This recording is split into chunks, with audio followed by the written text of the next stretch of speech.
A truck driver signs a lease on a $180,000 rig, quits his job, and becomes his own boss.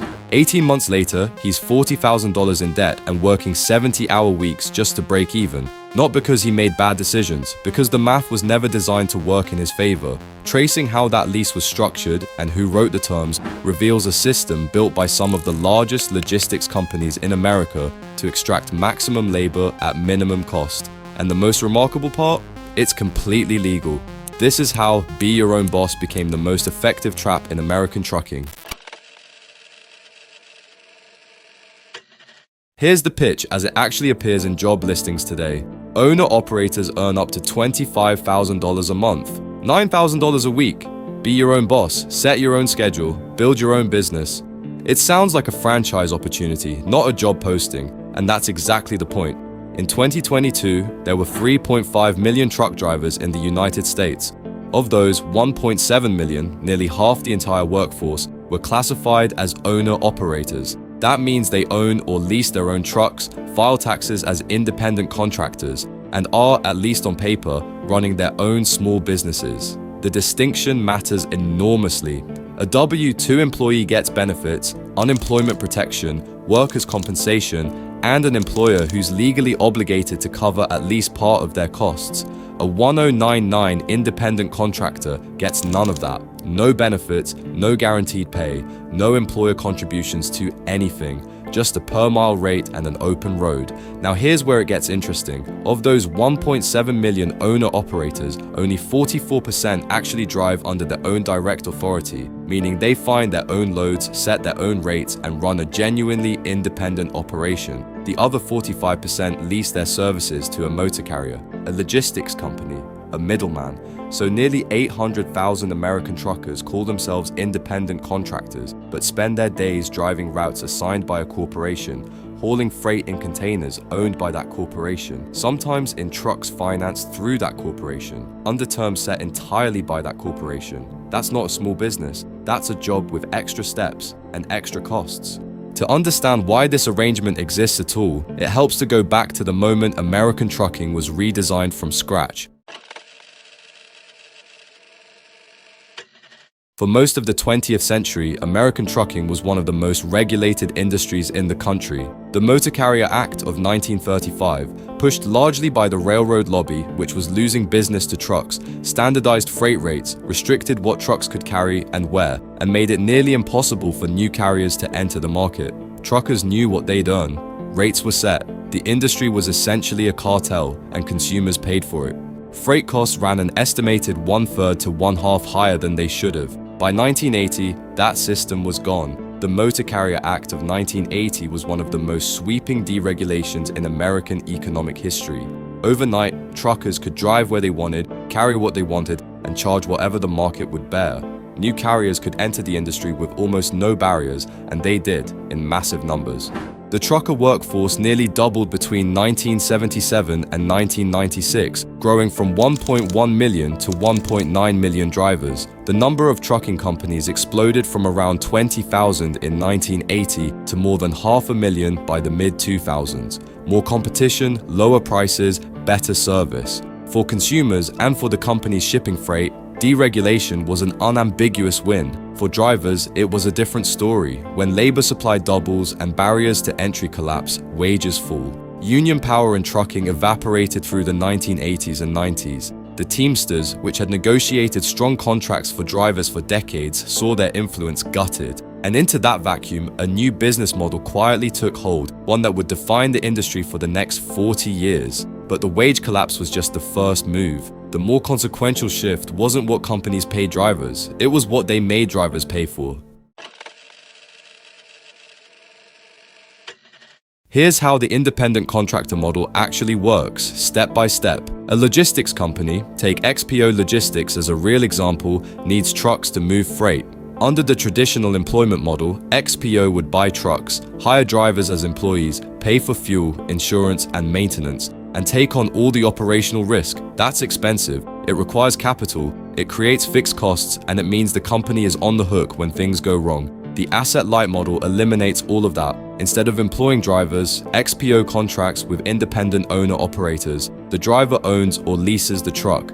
The driver pays for fuel. The driver carries the insurance. The driver covers repairs. The driver absorbs every breakdown, every blown tire, every slow week. XPO just coordinates the loads and takes a margin on every delivery. The company gets the revenue from trucking without owning any of the trucks or employing any of the people doing the actual work. Now think about what that means for the driver's economics. Before a leased owner-operator earns a single dollar, they're already spending. Truck payments on a financed rig typically run $1,500 to $2,500 a month. Commercial trucking insurance, required by law, adds another $800 to $1,500 monthly.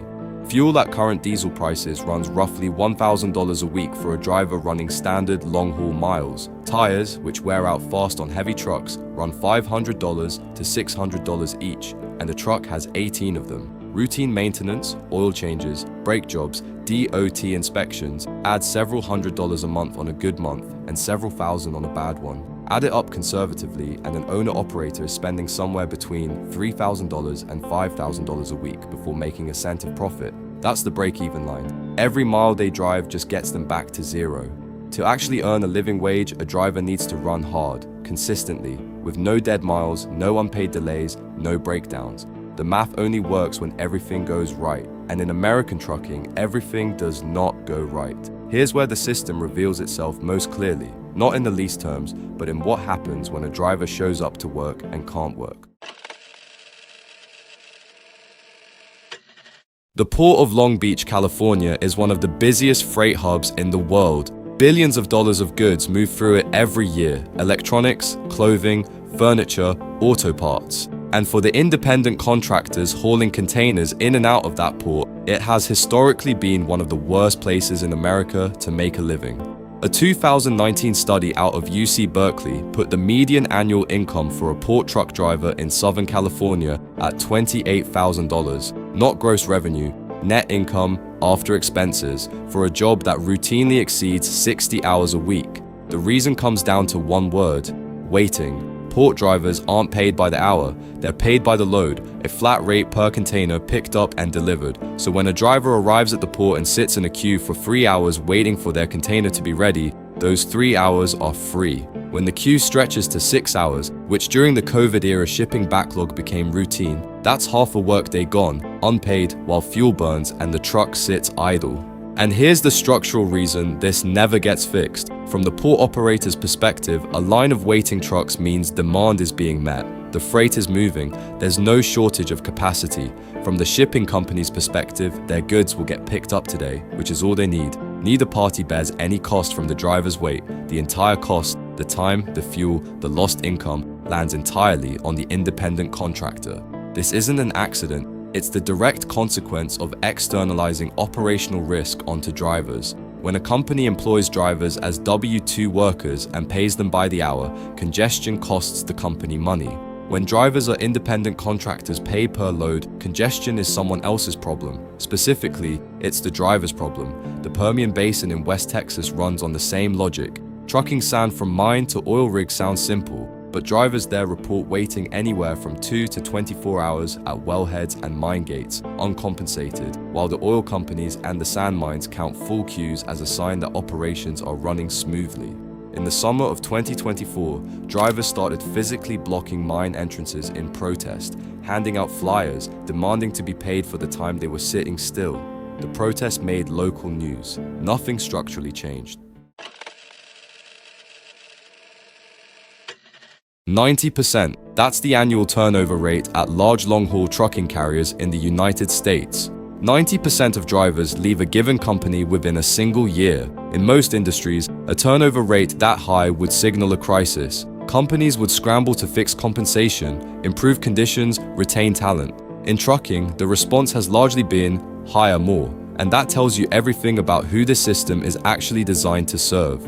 High turnover works fine for asset-light logistics companies because their model doesn't depend on experienced retained drivers. It depends on a continuous supply of new ones, and that supply has never dried up because the mythology of owner-operator freedom keeps replenishing it. Every year, a fresh wave of drivers gets a CDL, sees a job posting advertising $25,000 a month, does the optimistic math, buys or leases a truck, and enters the industry full of momentum. Within 18 months, a significant portion of them are gone, burned out, broke, or both. But by then, another wave is coming.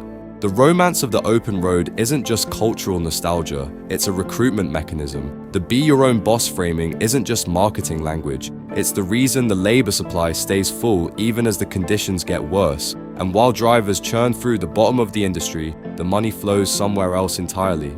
Freight brokers, the layer between the company shipping goods and the driver hauling them, take a cut of every load. In a deregulated market with millions of independent operators who need someone to find them loads, brokers have real pricing power. Industry estimates put average broker margins at 15 to 20% of the total freight rate. In some spot market conditions, it runs higher. That margin used to be wages. In the regulated era, freight rates were set, carriers were established, and the economics were structured so that drivers could earn a stable living. Deregulation didn't destroy the value in trucking, it redirected it, up the chain, away from the people driving the trucks. But here's the thing that makes all of this more than just a labor story. The companies that built this system are now building its replacement. In late 2024, the Permian Basin, the same West Texas oil patch where drivers were blocking mine gates over unpaid wait times, marked a quiet milestone. Two fully autonomous, driverless sand-hauling trucks began running commercial routes along private roads between mines and well sites. No driver, no CDL required, no one waiting in a queue, unpaid, for 6 hours. Not long after, a rival company announced plans for fully autonomous commercial trucking between Houston and Dallas, beginning in 2025. The route is roughly 240 miles of highway, some of the most straightforward driving conditions in the country. The upside for logistics companies is not subtle. A driverless truck doesn't need a salary, it doesn't file for overtime, it doesn't protest outside a mine gate, it doesn't turn over 90% annually, it runs 22 hours a day, stops only for fuel and maintenance, and doesn't require benefits, insurance contributions, or a 1099. The economics of autonomous trucking, once the technology scales, are so obviously superior to the current model that the question isn't whether the industry goes driverless, it's how fast. And here's the uncomfortable logic that follows. The independent contractor model, the lease structures, the 1099 classifications, the asset-light approach, the externalized costs, wasn't just a response to deregulation. It was also, whether intentionally or not, a transition architecture. A way to extract maximum value from human drivers while keeping the capital investment low enough that switching to automation doesn't require writing off a fleet of company-owned trucks or unwinding a workforce of W-2 employees. The companies that avoided owning trucks and avoided employing drivers are now perfectly positioned to swap in autonomous vehicles with minimal friction. The drivers who built their careers around the owner-operator model, who took on the debt, the insurance, the maintenance costs, have no such clean exit. The American trucking industry moves 65% of all freight in the United States. It is, by any measure, critical infrastructure. And for most of the people actually doing that work, it has gotten structurally worse every decade since 1980, not because of bad luck or poor individual decisions, but because the system was redesigned to transfer costs and risks downward while keeping profits flowing up.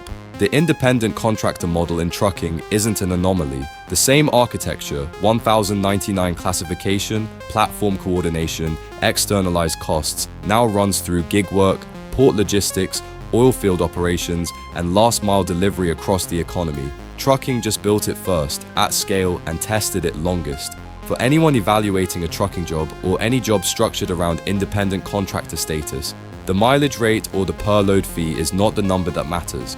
The number that matters is what the job costs to do, and who absorbs those costs when things go wrong. In a W-2 job, the employer absorbs a significant share. In a 1099 arrangement, that share lands entirely on the driver. That's the math the $25,000 a month job posting doesn't include.